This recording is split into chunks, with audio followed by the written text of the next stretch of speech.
అనుదిన బైబుల్ లేవీకాండము 6వ అధ్యాయము. మరియు యెహోవా మోషేకు ఈలాగు సెలవిచ్చెను.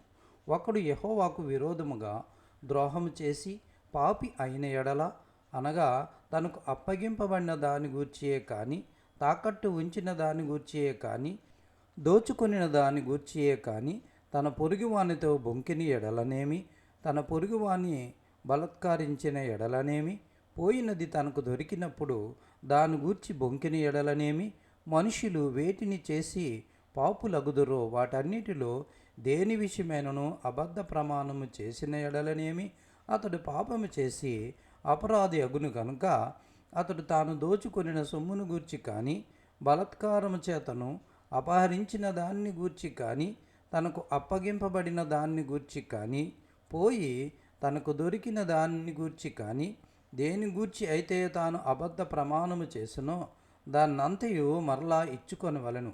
ఆ మూలధనమును ఇచ్చుకొని దానిలో 5వ వంతును తాను అపరాధ పరిహారార్థ బలి అర్పించు దినమున సొత్తు దానికి ఇచ్చుకొనవలెను.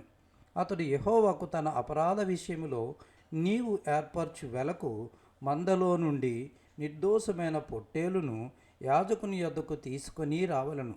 ఆ యాజకుడు యెహోవా సన్నిధిని అతని నిమిత్తము ప్రాయశ్చిత్తము చేయగా, అతడు అపరాధి అగునట్లు తాను చేసిన వాటన్నిటిలో ప్రతి దాని విషయమై అతనికి క్షమాపణ కలుగును. మరియు యెహోవా మోషేకు ఇలాగు సెలవిచ్చెను. నీవు అహరోనుతోనూ అతని కుమారులతోనూ ఇట్లనుము, ఇది దహన బలిని గూర్చిన విధి. దహన బలి ద్రవ్యము ఉదయం వరకు రాత్రి అంతయు బలిపీఠం మీద దహించుచుండెను. బలిపీఠం మీద అగ్ని దానిని దహించుచుండెను. యాజకుడు తన సన్ననార నిలువుటంగిని తొడుక్కొని తన మానమునకు తన నారలాగును తొడుగుకొని బలిపీఠం మీద అగ్ని దహించు దహన బలి ద్రవ్యపు బూడిదను ఎత్తి బలిపీఠమునొద్ద దాన్ని పోసి తన వస్త్రములను తీసి వేరు వస్త్రములను ధరించుకొని పాలెము వెలుపలనున్న పవిత్ర స్థలమునకు ఆ బూడిదను తీసుకొని పోవలెను. బలిపీఠం మీద అగ్ని మండుచుండవలెను, అది ఆరిపోకూడదు. ప్రతి ఉదయమున యాజకుడు దాని మీద కట్టెలు వేసి దాని మీద దహన బలి ద్రవ్యమును ఉంచి సమాధాన బలి యగు పశువు క్రొవ్వును దహింపవలెను. బలిపీఠం మీద అగ్ని నిత్యము మండుచుండవలెను, అది ఆరిపోకూడదు. నైవేద్యమును గూర్చిన విధి ఏదనగా, అహరోను కుమారులు యెహోవా సన్నిధిని బలిపీఠమునెదుట దానిని అర్పించవలెను. అతడు నైవేద్య తైలము నుండి దాని గోధుమ పిండి నుండి చారెడు పిండెను నూనెను దాని సాంబ్రాణి యావత్తును దానిలో నుండి తీసి జ్ఞాపక సూచనగాను వాటిని బలిపీఠం మీద యెహోవాకు ఇంపైన సువాసనగాను దహింపవలెను. దానిలో మిగిలిన దానిని అహరోనును అతని సంతతి వారును తినవలెను. అది పులియనిదిగా పరిశుద్ధ స్థలములో తినవలెను. వారు ప్రత్యక్షపు గుడారం యొక్క ఆవరణములో దానిని తినవలెను. దాన్ని పులియబెట్టి కాల్చవలదు. నా హోమద్రవ్యములలో వారికి పాలుగా దాన్నిచ్చి ఉన్నాను. పాప పరిహారార్థ బలివలెను, అపరాధ పరిహారార్థ బలివలెను, అది అతి పరిశుద్ధము. అహరోను సంతతిలో ప్రతివాడును దానిని తినవలెను.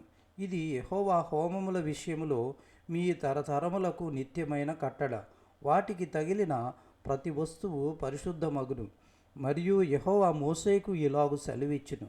అహరోనుకు అభిషేకము చేసిన దినమున అతడును అతని సంతతి వారును అర్పింపవలసిన అర్పణమేదనగా, ఉదయమున సగము సాయంకాలమున సగము నిత్యమైన నైవేద్యముగా తూముడు గోధుమ పిండిలో 10వ వంతు పెనం మీద నూనెతో దాన్ని కాల్చవలను.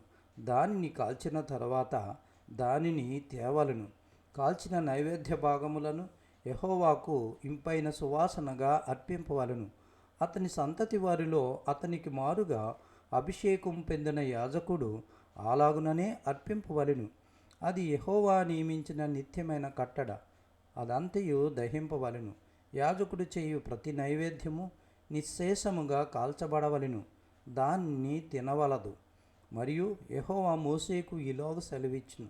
నీవు అహరోనుకును అతని సంతతి వారికిని ఈలాగు ఆజ్ఞాపించుము.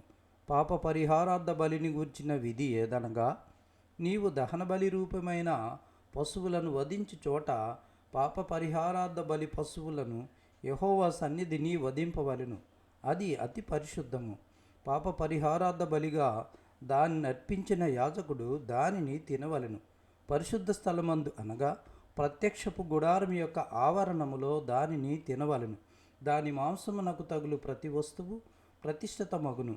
దాని రక్తములోనిది కొంచెమైనను వస్త్రం మీద ప్రోక్షించిన ఎడల అది దేని మీద ప్రోక్షింపబడినో దానిని పరిశుద్ధ స్థలములో ఉదుకవలెను. దాన్ని వండిన మంటి కుండను పగలగొట్టవలెను.